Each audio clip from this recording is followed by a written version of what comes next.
welcoming now Mr. Branislav Strýček, CEO and Chairman of the Board, Slovenske Elektrane, Slovakia. Welcome to this interview. We just witnessed a session called Beyond Electricity. What does the future hold for nuclear industry? What does the future hold? I think there is a great future for the nuclear industry. The decarbonization can be achieved only through clean electrification.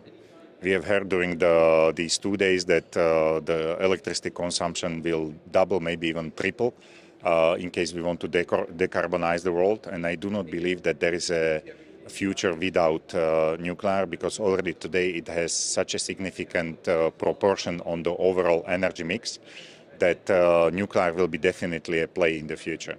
And when we speak about outside of electricity, we have a perfect example where one of our power plants is already 40 years supplying at extremely competitive prices the heat to one of the biggest cities in Slovakia. And it's actually very welcomed in the city because the inhabitants are enjoying the lowest prices of the heat. So that's already the existing application beyond the electricity. But I still believe that the biggest use of nuclear will be in the electricity sector, due to the fact that the electricity sector is expected to triple, and it is impossible to do it without nuclear, just with the renewables. Clean electricity coming from nuclear accounts for only 10% of the whole mix. Do you see this improving, especially after what we witnessed recently with all the changes around the world, geopolitics and everything else? In Europe, it counts for 25%. So if we want to decarbonize Europe, which is closest to me because that's where I'm living, we would have to decarbonize around 70-75% of the electricity sector, because we are speaking about coal, gas, and nuclear. It's virtually impossible, if we want to get to net zero, to replace such a huge amount of electricity, and not even considering that the demand is supposed to triple.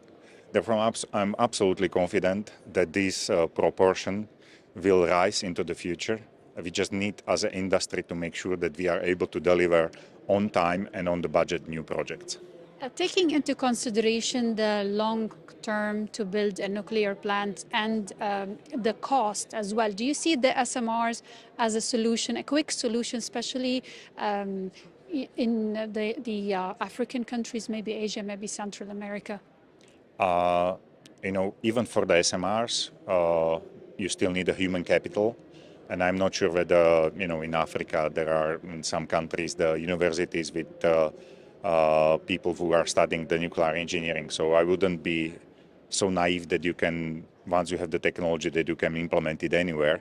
However, currently implemented projects are lasting for 20 years to bring them to the market. The SMR should be much quicker.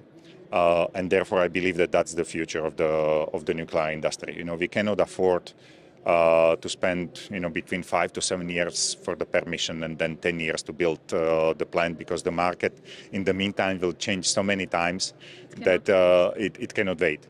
Therefore, the SMRs are, even for the developed markets, a huge prospect for the future, because it is what can replace the existing coal and gas power plants. Hopes and expectations from COP28 in UAE? Hopes and expectations. I would really hope that we will start to speak about something shorter, not 2050, and feel accountable for it, and be sober in a sense that it is impossible to replace all the fossil fuels without nuclear being part of it. Thank you. You're welcome. Thank you very much. Thank you so much.